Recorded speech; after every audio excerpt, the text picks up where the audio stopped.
الشيطان الرجيم بسم الله الرحمن الرحيم ويقولون متى هذا الفتح إن كنتم صادقين قل يوم الفتح لا ينفع الذين كفروا إيمانهم ولا هم ينظرون فأعرض عنهم وانتظر إنهم منتظرون صدق اللہ العظیم۔ آخری 3 آیتیں سورہ سجدہ کی تھی۔ سورہ سجدہ ختم ہوا، 28، 29 اور 30 والی آیتیں تھی۔ گزشتہ کل 26 اور 27 کی تلاوت ہوئی تھی۔ اس سے پہلے ایک بات یہ سامنے آپ کی خدمت میں آئی تھی کہ اللہ جل جلالہ سب کے درمیان عملی فیصلہ قیامت کے دن فرمائیں گے۔ جن چیزوں میں لوگوں کا اختلاف ہے اس کا فیصلہ کل قیامت کے دن ہوگا۔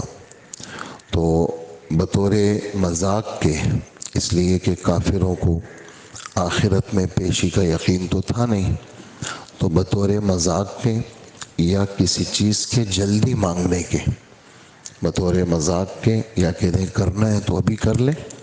حضرت نوح علیہ السلام کی قوم اپنے نبی سے کہتی ہے کہ آپ جو جس عذاب کے بارے میں کہہ رہے ہیں تو وہ عذاب بس ابھی آ جائے، فوراً آ جائے۔ جیسے ابو جہل نے ایک جملہ کہا تھا، اور یعنی دعائیہ کلمہ اللہ سے کہا تھا کہ اے اللہ، اگر یہ محمد صلی اللہ علیہ وسلم اور قرآن سچی چیزیں ہیں، آپ ہم پہ آسمان سے پتھروں کی بارش کر لیں۔ یہ 9ویں پارے کے اخیر میں ہے۔ اللہم ان کان ھذا ھو الحق فامطر علینا حجارۃ من السماء۔ اے اللہ، اگر یہ پیغمبر سچے ہیں اور یہ قرآن سچا ہے تو ہم پر آسمان سے بارش برسا دیں پتھروں کی، یا اور سخت عذاب دے دیں۔ تو وہاں اللہ پاک نے ایک جواب دیا ہے کہ میں ان پر عذاب 2 وجہ سے نہیں بھیج رہا ہوں۔ ایک وجہ یہ ہے کہ آپ موجود ہیں، اور نبی کی موجودگی کی وجہ سے چونکہ آپ ان میں ہیں تو آپ کی برکت سے عذاب نہیں آئے گا۔ اور جب آپ چلے جائیں گے تو پھر ان مشرکین کی ایک اور عادت بھی ہے۔ وہ عادت یہ ہے کہ یہ استغفار کرتے ہیں، اللہ سے مغفرت مانگتے ہیں۔ وَمَا كَانَ اللَّهُ لِيُعَذِّبَهُمْ وَأَنْتَ فِيهِمْ وَمَا كَانَ اللَّهُ مُعَذِّبَهُمْ وَهُمْ يَسْتَغْفِرُونَ۔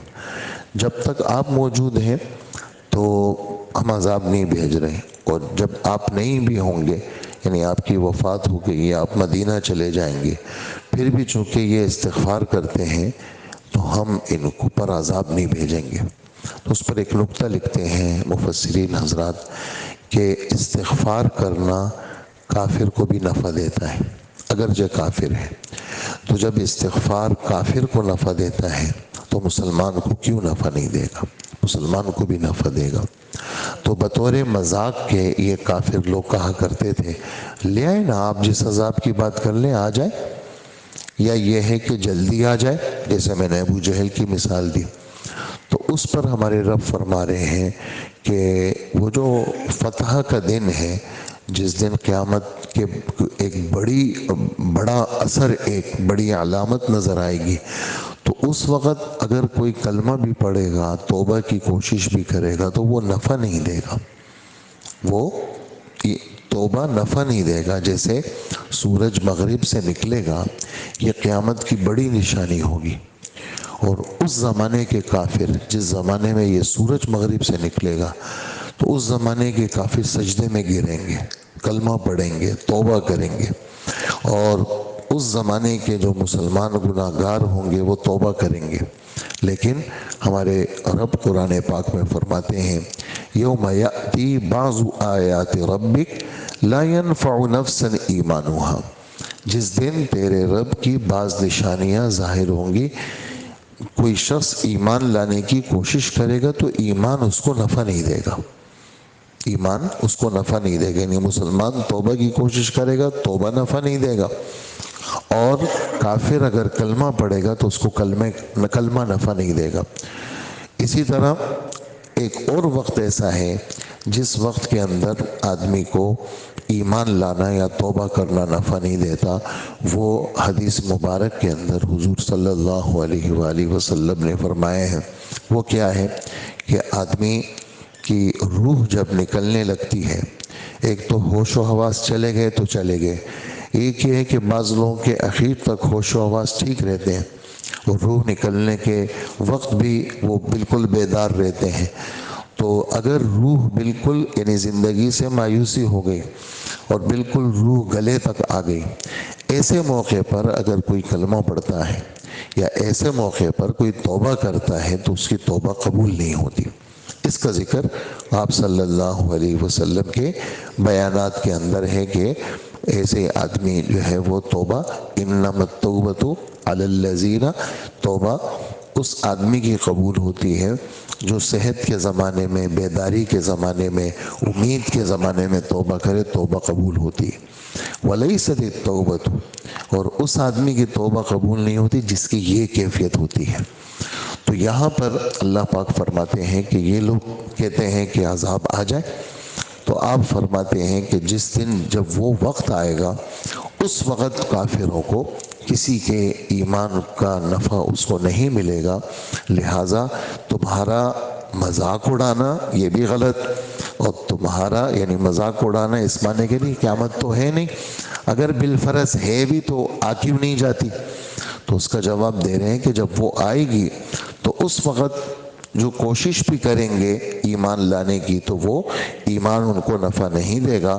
اور لہٰذا آپ ان کی پرواہ نہ کریں، اس لیے کہ حضور صلی اللہ علیہ وآلہ وسلم چیزیں آنکھوں سے دیکھ چکے تھے، اور آپ کا کسی کا بدعمل ہونا، کسی کا کافر ہونا، یہ آپ کے لیے بہت بڑی تکلیف کا باعث ہوتا تھا.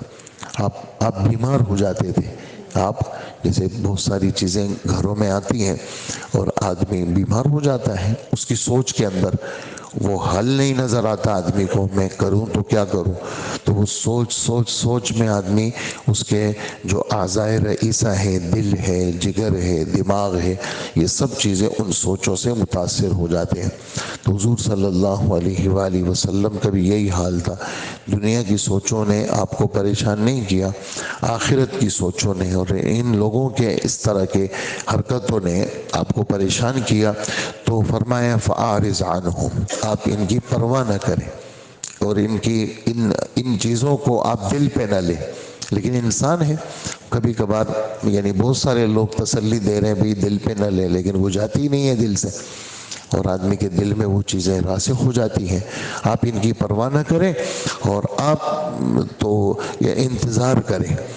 ہاں، یہ بھی انتظار کر رہے ہیں اپنے خیال کے مطابق، اگرچہ یہ قیامت کو سچا نہیں سمجھتے، لیکن آپ تو واقعی میں قیامت کو مانتے بھی ہیں. لہٰذا کبھی کبھار ایسا ہوتا ہے کہ نقد سزا نہیں آتی، اور نقد سزا کے نہ آنے میں یہ باری بات بار بار آ چکی ہے، اللہ پاک کی طرف سے حکمت ہی تھی. اس لیے کہ انہی لوگوں میں جن لوگوں کے لیے آدمی کہتا ہے کہ ان پر سزا آ جائے، یا اللہ کے رسول کے زمانے میں وہ لوگ تھے کہ ان پر سزا آ جائے، اللہ پاک نے نہیں بھیجی. وجہ اس کی یہ تھی کہ بہت سارے لوگوں کو اللہ پاک نے ہدایت دینی مقصود تھی، بہت سارے لوگوں کو کلمہ پڑھوانا تھا. اگر عمومی عذاب آتا تو پھر کوئی نہیں بچتا، پھر سارے کے سارے تباہ ہو جاتے. لیکن چونکہ اللہ پاک کو انہی لوگوں میں مسلمان بنانا تھا، اس لیے اللہ پاک نے عمومی عذاب ان لوگوں پہ نہیں بھیجا. اور جن لوگوں کو حالت کفر میں مرنا تھا وہ بدر میں مر گئے، کچھ احد میں مر گئے، کچھ خندق میں مر گئے، اس طرح فتح مکہ کے اندر کچھ ایسا ہوا. تو اس طرح کے لوگ پھر کیا ہوا، وہ چھٹ گئے مجمع، اور اکثریت کو اللہ پاک نے کلمے کی توفیق عطا فرمائی. تو آپ ان کی پرواہ نہ کریں، آپ بھی انتظار کریں اور یہ بھی اس کا انتظار کرتے ہیں. اور اسی طرح کے انتظار کی باتیں قرآن پاک میں جا بجا ہے. فَارْتَقِبْ إِنَّهُمْ مُرْتَقِبُونَ، یہ سورہ دخان کی آخری آیت ہے. آپ انتظار کریں، یہ بھی انتظار کرتے ہیں. قُلْ تَرَبَّصُوا فَإِنِّي مَعَكُمْ مِنَ الْمُتَرَبِّصِينَ، تربص کے معنی میں بھی انتظار کیا آتے ہیں. آپ ان کو کہیں انتظار کرو، میں بھی تمہارے ساتھ کیا ہوں، انتظار کر رہا ہوں. بس جس دن فیصلے کا دن آئے گا، اور وہ آئے گا ضرور، ایسا نہیں ہو سکتا کہ قرآن اس کو بیان کر رہا ہے اور وہ آئے گا نہیں، آئے گا ضرور، اور ہم بھی اس کا انتظار کر رہے ہیں، تم بھی اس کا انتظار کرو۔ اسی پر یہ صورت ختم ہو رہی ہے۔ اللہ جل جلالہ ہمیں عمل کی توفیق عطا فرمائے۔ وَيَقُولُونَ، اور یہ کافر لوگ بطور استہزاء کے، بطور استعجال کے، استہزاء مانے مذاق اڑانا، استعجال مانے جلدی طلب کرنا کہ تم اگر سچے ہو تو یہ فیصلہ کب ہوگا۔ پھر اس فیصلے کے دو مطلب حضرات نے لکھے ہیں۔ ایک فیصلے سے مراد یعنی اس کا فیصلہ آخرت کا فیصلہ، ایک فیصلے سے مراد کہ مسلمان تو چھپتے پھر رہے ہیں اور مسلمان تو ہر جگہ پیٹ رہے ہیں، مار کھا رہے ہیں، دیکھو ہم نے کل فلانے کو مارا اور پرسوں ہم نے فلانے کو مارا، تو مسلمانوں کی جیت کب ہوگی، کب جیتیں گے مسلمان۔ ایک مطلب اس کا یہ بھی لکھا ہے، اور ایک مطلب اس سے قیامت کا دن لکھا ہے۔